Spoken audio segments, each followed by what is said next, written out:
got a chance to see episode 3 of The Skeleton Crew. Let's talk about it right now.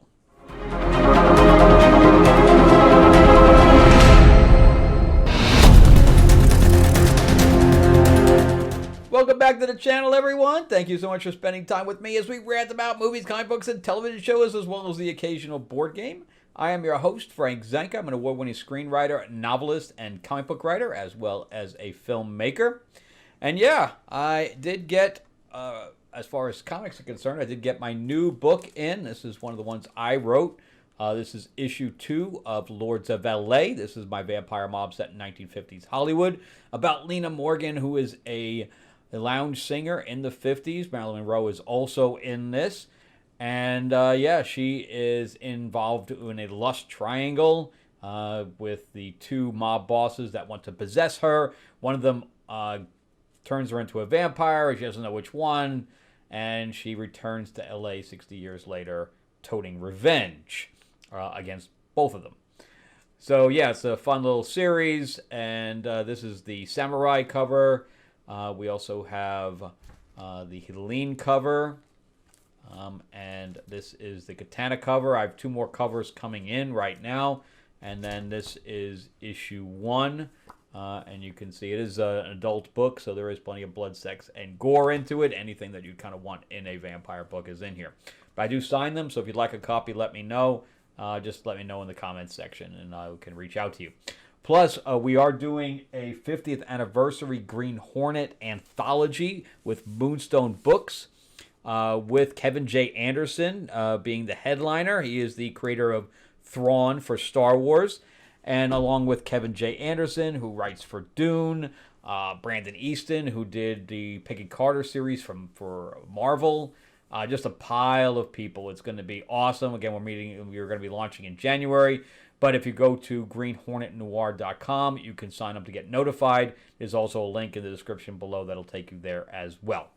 All right, so let's jump into the 3rd episode of Skeleton Crew for Star Wars.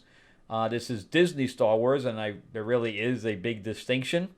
I originally had dropped my subscription to Disney Plus after the Ahsoka fiasco.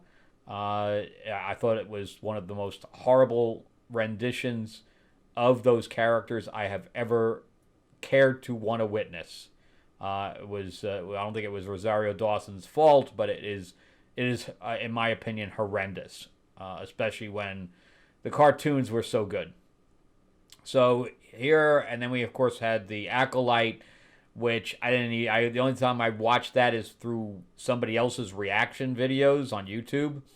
But I didn't even bother trying to watch that. That thing looked horrendous as well.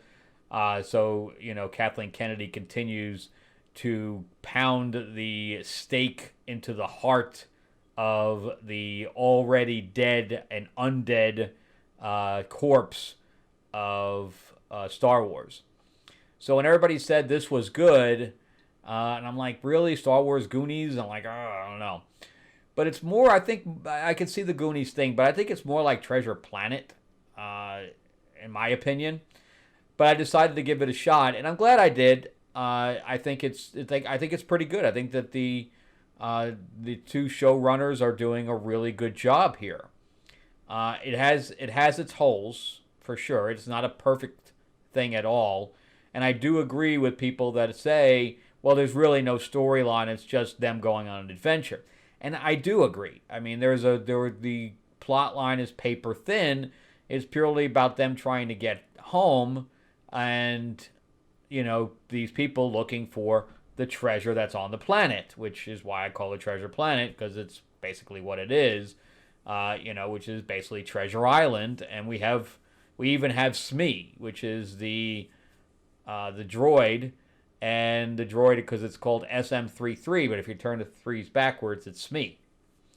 So that wasn't lost on me either. But yeah, so Jude Law's doing a good job. We know he's not really a Jedi. We knew that kind of from the beginning. But, the Wim which is the main lead male character, he wanted to go on an adventure. He wanted to leave that. I also like the fact that they didn't leave the parents just out of it. At least we got to see the parents, and I know this is kind of leading into why the planet is hidden, right? So once the parents learned, I don't think even the parents know why the planet's hidden. But once they left the barrier, there's no way for them to even get in the back. But you can see how worried the parents are and what can they do. And I like seeing that POV, because normally we wouldn't even see that point of view at all. And I like that the writers are keeping the parents kind of in the loop. Even if it's just one scene, I think that grounds everything. Because here the kids are kind of off and doing their own thing, but we got to see what the repercussions of that is. And I really appreciate that. But the director here is the writer or the director-producer of The Green Knight, which a lot of people liked. I didn't like it at all. I thought it was boring. But he also directed Peter and Wendy, and you know how that went. But I found that here, I thought the pacing here was pretty good. There was a couple of fallout pieces in the pacing, but for the most part, I thought the episode was very good. Especially, I don't think it was really even the directing. I think it was mostly the voice acting and the character acting. I don't think he did anything really special here as far as directing's concerned. But I do like the renditions of the characters. I think the characters are keeping this thing moving. And now adding Jude Law to the situation, I think really helps. So, of course, they get Jude Law out of prison. And if you haven't seen the show yet, definitely go back and watch it first. But they get Jude Law out of prison, which you knew from the last episode anyway. And Smee is... They escape, right? And there's some really good action scenes in here. I got to say, there's some really good action scenes in here. But they leave Smee behind, and they're like, no, we have to go back. And he's like, whoa, we are not going back. Jude Law's like, not doing it. And he's like, well, then I guess we're not going anywhere. And they all vote to go. And he's like, well, how are we going to do that? They're like, we're not going to do it. You're going to do it. You're the Jedi. And he has to keep up the facade at that point. So he's like, all right, I'm going to go do it. And then we see, of course, that he is playing, the John Silver type of character where he's like, the treasure, So we already knew all that anyway. But anyway, he gets me just in time, and they, or SM-33, and they escape to go to find a place that he knows that she is almost like a cartographer, and she knows everything, and she'll be able to figure out where at Adel or whatever else, Adelan or whatever it is, where that is.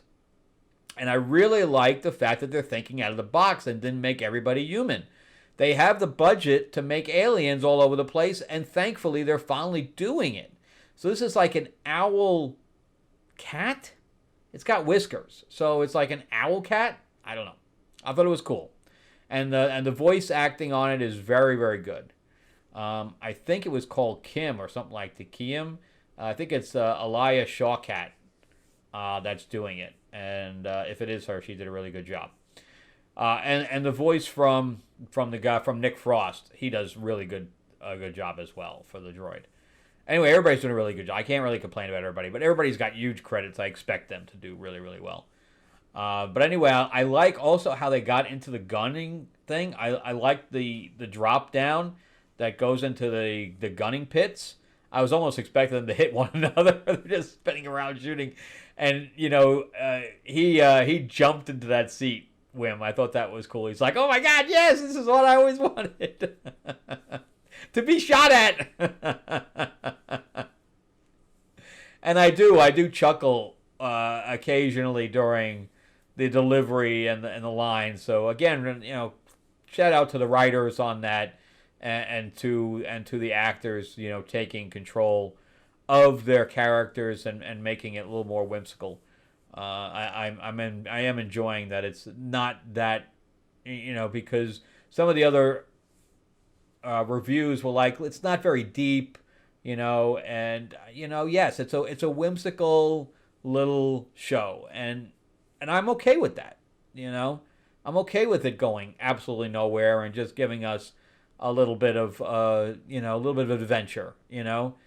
Watching this through the eyes of a child. And I appreciate that because it brings me back to the first time when I was watching, these type of things that ignited my imagination. And I think that's really what this is for me.